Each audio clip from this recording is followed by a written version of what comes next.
Page 24. A Christmas Surprise. It was 2 days before Christmas. Harry, Cornelius, Monty, and I were busy building a snowman when Fritz appeared with his little niece Emily and introduced her. Emily is from the South and has never seen snow before, Fritz told us. She doesn't know much about our winters. It turns out that Emily didn't know much about Christmas also. "Who is Santa Claus, Waldo?" she asked me, shivering in the cold air. "Santa Claus," I explained, "brings presents and toys to human children at Christmas time." "Does he bring presents to animal children also?" Emily asked. "Well," I said, "he hasn't been around this part of the forest for many years. I guess he is too busy visiting all the human children to have much time left for animal. Do you think he will come if I write to him?" Emily asked. "I don't think so," said Monty. "I've never seen him myself." "Neither have I," Harry added, shaking his head. "You see, Santa Claus is only for human children," Fritz said to Emily. "So forget about the whole idea. Let's go home now before you catch a cold." Early the next morning, I saw Emily pulling Fritz towards the mailbox. "I wrote a letter to Santa Claus," she said, waving a large envelope, "and I asked him to come and bring me a present." "Good luck," I said, "but don't get your hopes up too high. I don't want you to be disappointed if he doesn't come." "He will. You'll see," Emily cried. Poor Emily, I thought. Christmas Day was tomorrow. She was setting herself up for a big disappointment, I was sure. Suddenly, I had an idea. If Emily wanted to see Santa, she would, I decided. I quickly went to town and bought a few things for a surprise. I was very pleased with my idea and could hardly wait to see Emily's eyes on Christmas morning. The next day, I got up very early to get ready. I put on the red Santa Claus suit that I had bought. I looked at myself in the mirror. I was delighted. Even my own mother wouldn't have recognized me. I put on my boots and tried a few ho-ho-hos. Then off I went, carrying a present for Emily.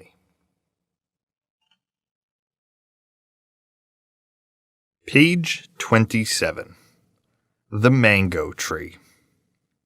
I was sitting in the garden with my hands crossed and staring at the sky. The wind calmly blew and reminded me of an incident, the enchantment of which resurrects and forces me to smile every time I think about it. Mr. Vendeck Reddy was the most infamous man in our colony, was known for his harsh and cold words. He was an old man in his late 60s.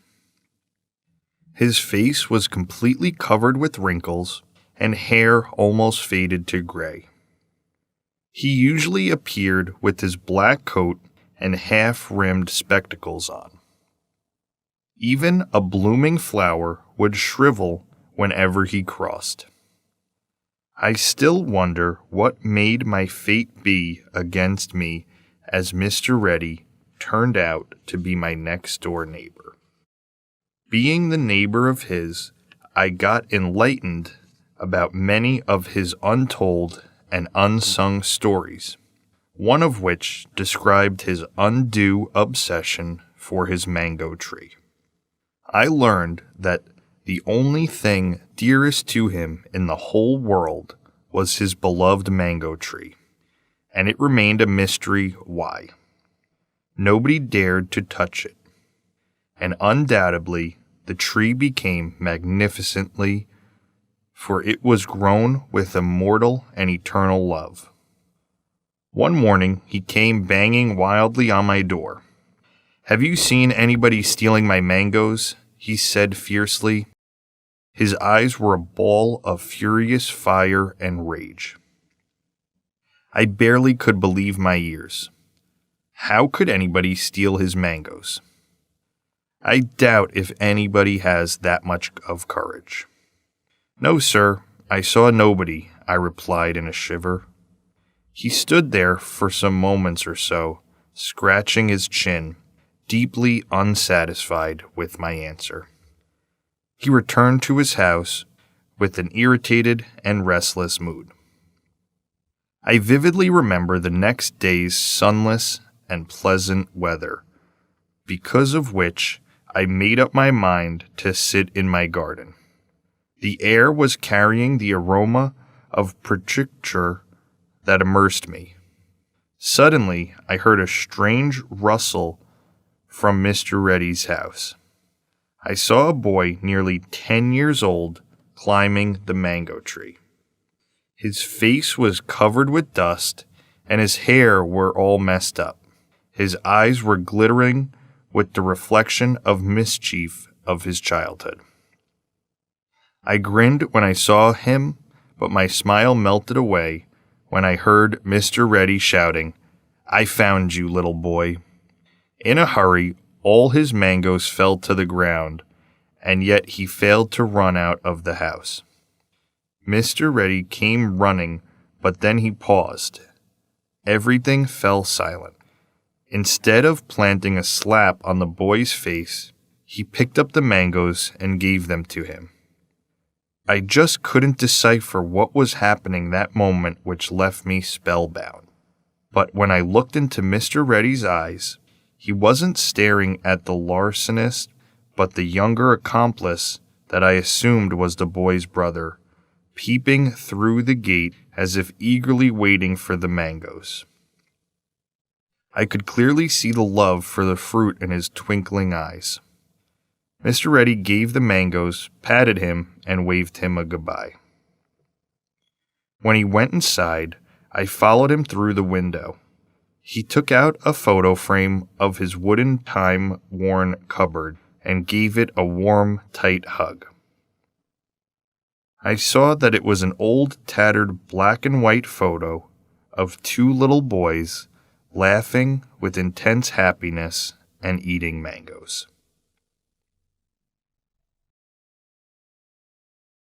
Page 30. Learning Online. Mei Ping is a student at Bellevue Community College near Seattle, Washington, in the U.S., but she doesn't live in Washington. In fact, she doesn't live in the U.S. Mei lives on a small island near Australia. Mei takes classes through the internet. She wanted to study at an American college, but she did not want to leave her home. Now she studies English and computer science online. Mei is a student in Bellevue Community College Distant Learning Program. Mei is an online student. Online students buy their books through the internet. They do homework every week like other students. They write compositions and take exams too. The online students send their work to their teachers by email. The teachers correct the work and return it by email too. Mei thinks distant learning is helpful. Terry Hong agrees with Mei. Terry is a student at Bellevue Community College too. She studies mathematics and biology. She lives near the college. In fact, she can drive there in half an hour. But she studies online. Terry is a parent. She has 2 young children. She has almost no time to study. She has to study at night and on weekends. It is not easy for her to go to class. Now she could go to college and stay at home at the same time. Some students at Bellevue Community College go to college to take classes, but others take classes online, like Mei and Terry.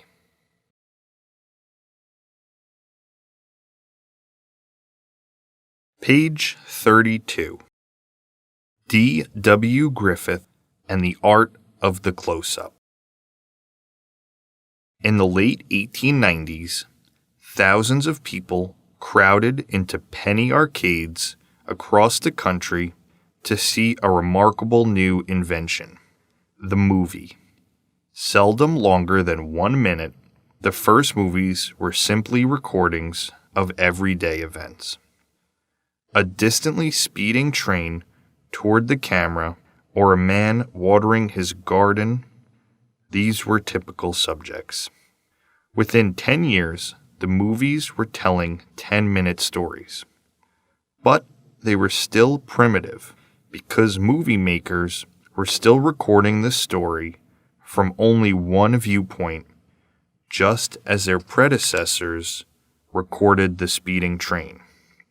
For example, suppose the story called for a young man to propose marriage. The movie maker would place the camera far from the stage, recording the entire scene from this single position. It took the genius of D.W. Griffith to change this filming method. When we watch this proposal scene, he argued, our eyes move. We watch the expressions on the faces of the characters. We look at the hands as the man presented the engagement ring to the woman. Why, Griffith asked, can't the camera be on eyes? Why can't we have close-ups of the faces of the man and woman, or of the hands as the man gives his fiancée the ring? Some said it wouldn't go over so big. Audiences would be confused if the screen were suddenly filled by a face, let alone a pair of hands and a ring. But Griffith proved the skeptics wrong. By carefully placing close-ups into his scenes, audiences could feel the actor's emotions and the story's suspense. By 1917, Griffith was so confident of his style that he boldly filled the screen with a close-up of a woman's nervous hands to convey its anguish at the injustice in the world. That close-up in the film Intolerance became famous. Page 34. Visiting Pets. Kim Thomas had a very bad car accident. She was in the hospital. She was depressed and lonely, and she felt terrible. Life was difficult for her. Then one day, Bonnie came to her room. She sat quietly on Kim's bed. She stayed with Kim when she slept too. Kim felt better when Bonnie came to see her. Who is Bonnie? She's a dog.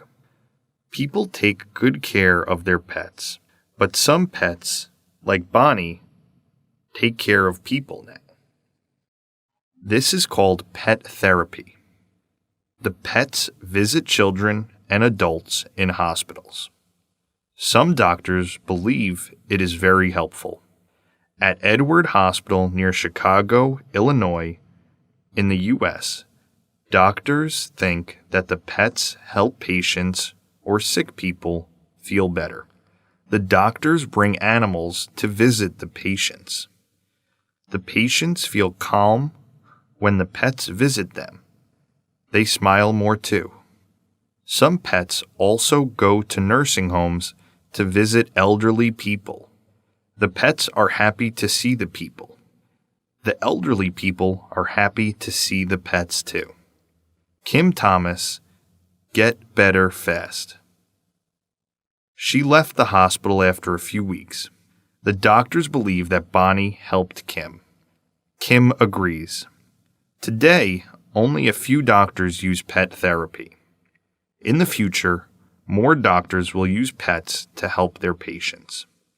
And they will use many different animals, such as cats, dogs, and birds. Page 36. Plants and foods. The more you know about plants and foods, the healthier you will be.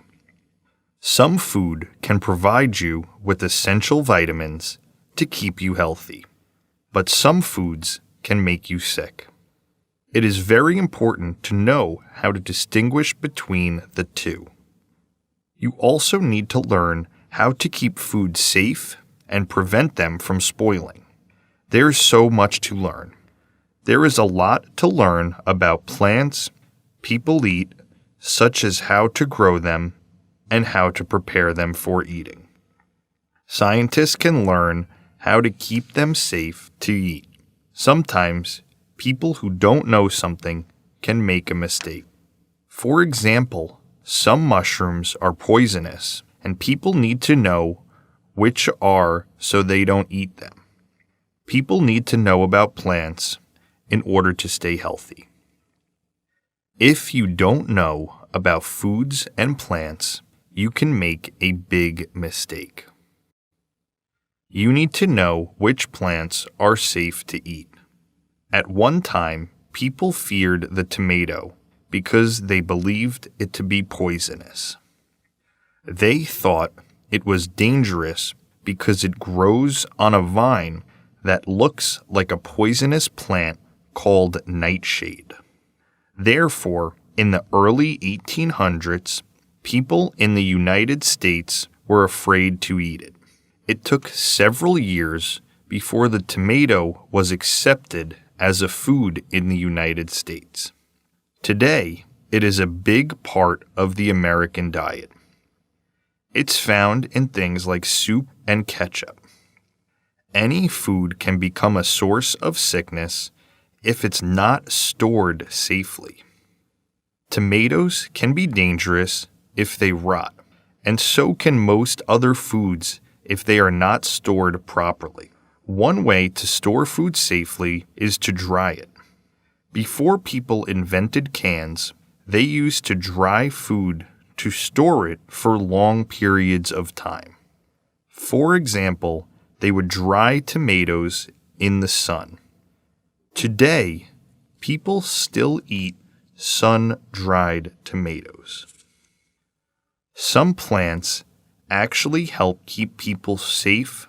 For example, cloves. No one really knows how people figured that out, but it was most likely from someone trying to use cloves to flavor their food. Cloves have a nice, spicy taste. The clove plant was first found on islands, sometimes called the Spice Islands. A tree grows there. It's a tree that makes cloves. These cloves are actually buds from that tree. The people on the islands picked the buds. The buds were pink when people picked them, and then they dried and turned dark. When they were dried, people put them with food, and they made the food taste great. Probably the people found that they also help to preserve foods. Cloves help meat and other foods from spoiling.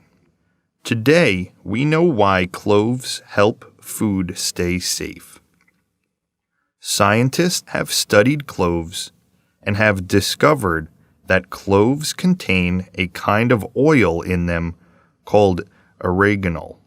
That oil is an antiseptic. Antiseptic is a word with two important parts. The prefix anti meaning against, and the root septis means poisoning. In other words, oregano helps prevent poisoning.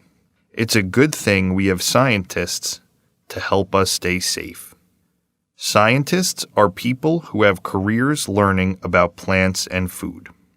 They study the history of plants, and they observe them in order to learn how to make them grow better. They study how to keep them safe, which in turn helps people live healthier lives.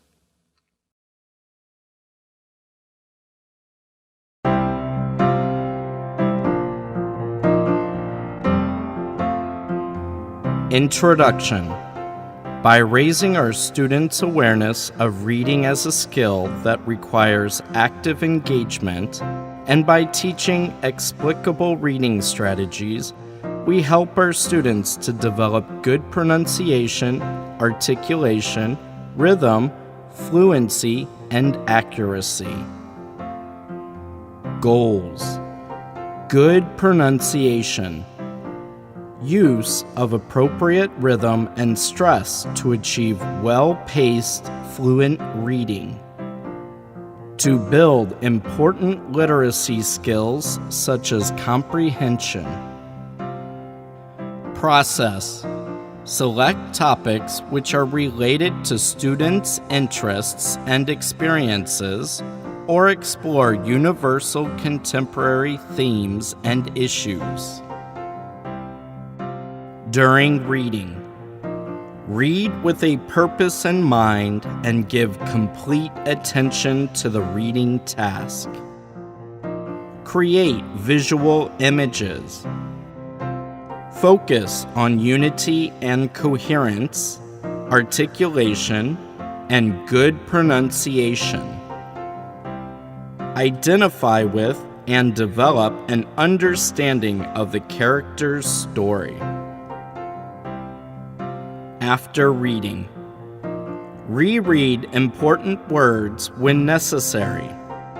Paraphrase and summarize major ideas. Recognize how particular elements create moods or tones. Seek additional information from other sources as needed or desired.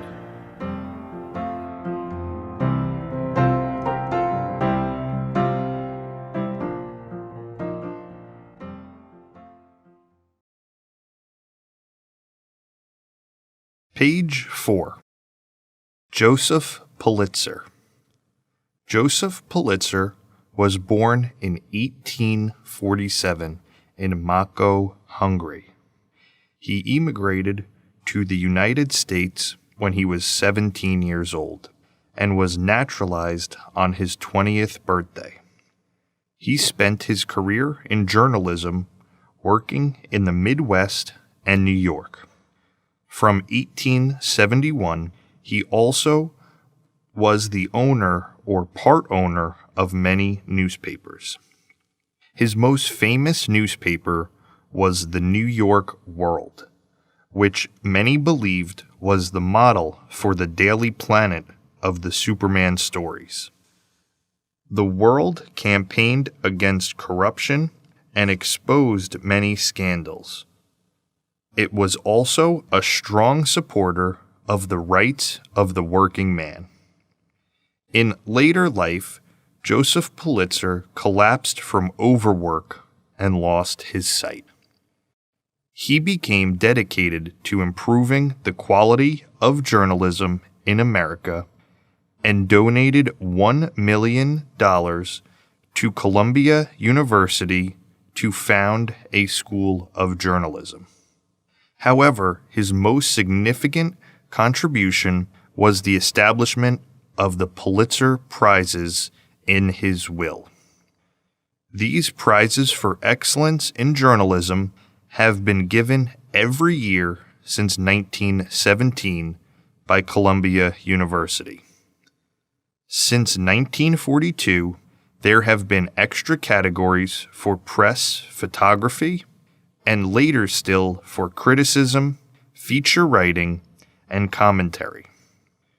The prize was originally for $500, but today the winners of the prize receive a gold medal. However, the real value of the prize is that it becomes the Journalist of the Year, a fact that is worth much more than $500 to the journalist and to the newspaper that employs him or her.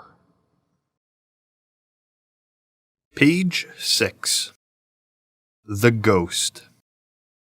The ghost that got into our house on the night of November 17th, 1915, raised such a hullabaloo of misunderstanding that I am sorry I didn't just let it keep on walking and go to bed.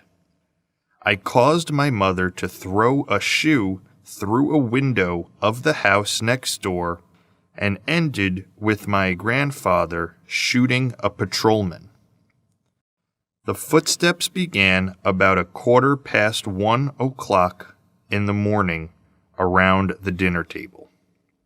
My mother was asleep in one room upstairs, my brother in another. My grandfather was in the attic, in the old walnut bed which, as you will remember, once fell on my father. I had just stepped out of the bathtub and was busily rubbing myself with a towel when I heard the steps. They were the steps of a man walking rapidly around the dining room table downstairs. The steps kept going round and round the table. At regular intervals, a board cracked. I supposed that was my father, or my brother Roy, who had gone to Indianapolis but were expected home at any time. I suspected next that it was a burglar. It did not enter my mind until much later that it was a ghost. After the walking had gone on for perhaps 3 minutes, I tiptoed to Herman's room. "Psst!" I hissed in the dark, shaking him. "Oh," he said. "There's something downstairs," I said. He got up and followed me to the head of the back staircase. We listened together. Page 8. Teeth. It is very important to have healthy teeth. Good teeth helps us to chew our food. They also help us to look nice. How does a tooth go bad? The decay begins in a little crack in the enamel covering of the tooth. This happens after germs and bits of food have collected there. Then the decay slowly spreads inside the tooth. Eventually, poison goes into the blood and we may feel quite ill. How can we keep our teeth healthy? First, we ought to visit our dentist twice a year. He can fill the small holes in our teeth before they destroy the teeth. He can examine our teeth to check that they are growing in the right way. Unfortunately, many people wait until they have toothache before they see a dentist. Secondly, we should brush our teeth with a toothbrush and use toothpaste at least twice a day, once after breakfast and once before we go to bed. We can also use wooden toothpicks to clean between our teeth after a meal. Thirdly, we should eat food that is good for our teeth and our body. Milk, cheese, fish, brown bread, potatoes, red rice, raw vegetables, and fresh fruit. Chocolate, sweets, biscuits, and cake are bad, especially when we eat them between meals. They are harmful because they stick to our teeth and cause decay.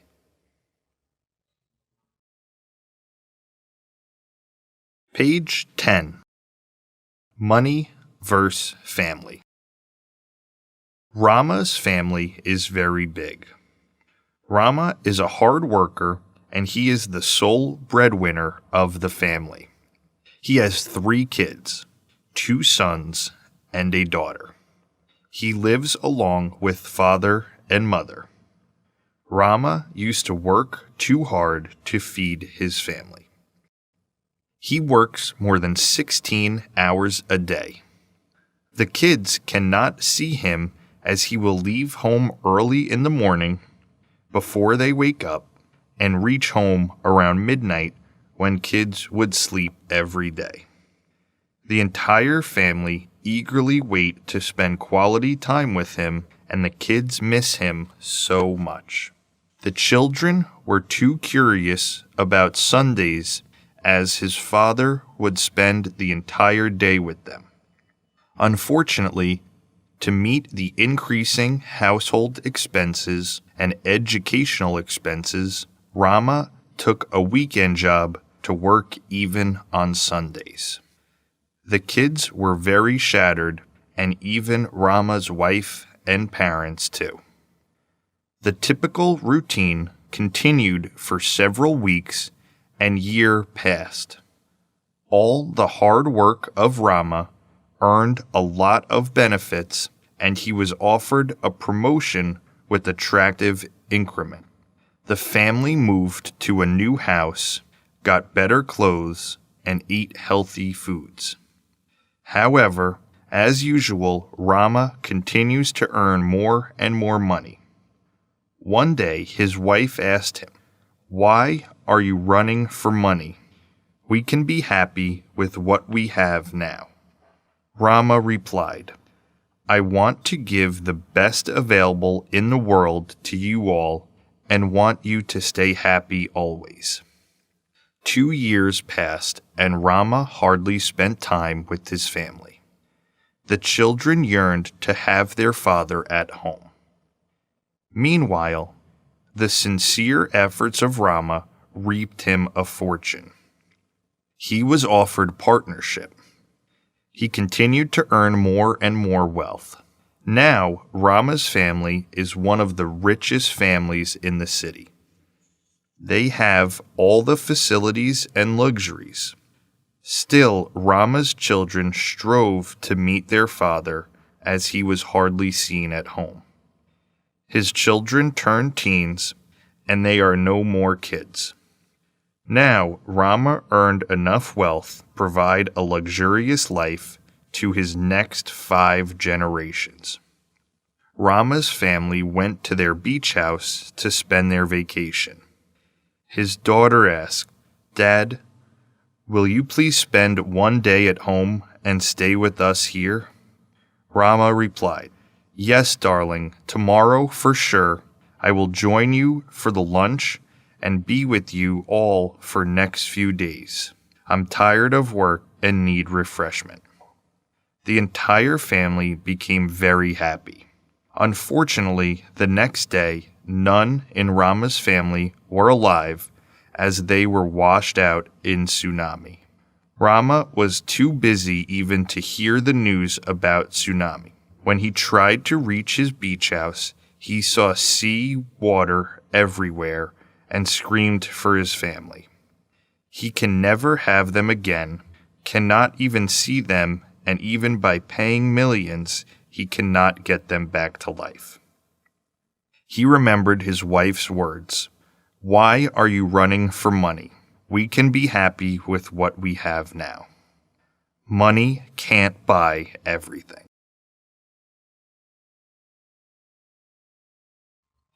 Page 14. History of Halloween. Like many other holidays, Halloween has evolved and changed throughout history. Over 2,000 years ago, people called the Celts lived in what is now Ireland, the UK, and parts of northern France. November 1st was their New Year's Day. They believed that the night before the New Year, October 31st, was a time when the living and the dead came together.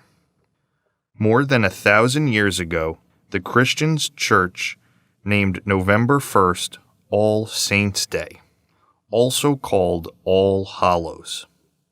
This was a special holy day to honor the saints and other people who died for their religion.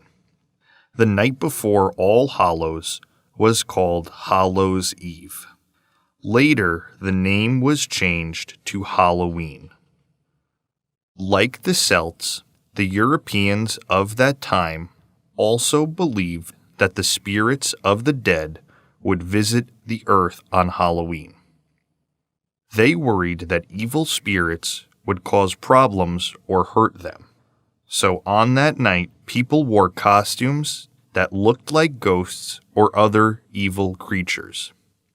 They thought if they dressed like that, the spirits would think they were also dead and not harm them. The tradition of Halloween was carried to America by the immigrating Europeans. Some of the tradition changed a little, though. For example, on Halloween in Europe, some people would carry lanterns made from turnips. In America, pumpkins were more common. Some people began putting candles inside them and using them as lanterns. That is why you see jack-o'-lanterns today. These days, Halloween is not usually considered a religious holiday. It is primarily a fun day for children. Children dress up in costumes like people did 1,000 years ago. But instead of worrying about evil spirits, they go from house to house. They knock on doors and say trick or treat. The owner of each house gives candy or something special to each trick or treat. Page 16. Levi's blue jeans. Levi Strauss was born in Germany in the mid-1800s and immigrated to the United States as a young man. He lived in New York City and learned the dry goods business for several years. In 1853, he took his knowledge and his dreams to San Francisco, California, USA. His dream to succeed came true over the next 20 years as he became a very successful businessman. Many of Levi Strauss's customers were cowboys and miners. They needed clothing that was strong and durable. Strauss found a specific fabric from France that was comfortable and lasted a long time. It was called serge de Nimes, which was later shortened to the word denim. Another man named Jacob Davis bought large amounts of the denim fabric from Levi Strauss. He was a tailor who made pants for hard-working men. One of his customers was so continually tearing the pockets off his pants. So Jacob Davis has decided to put rivets on certain parts of the pants to make them stronger. The customer loved the pants so much that he told all his friends, and soon Jacob Davis was busy making lots of pants with rivets. Jacob Davis soon realized that using rivets was a great business idea, and he didn't want anybody to steal that idea. He decided that he would need to get a patent, but being a poor tailor, he didn't have enough money to pay for the patent. After thinking it over, he went to the businessman Levi Strauss and told him his idea. If you agree to pay for the patent, we will share the profits from the riveted pants. Levi Strauss did agree, and the new riveted pant business was called Levi Strauss & Company. Today, Levi's jeans are more popular than ever, and Levi's name continues to live on.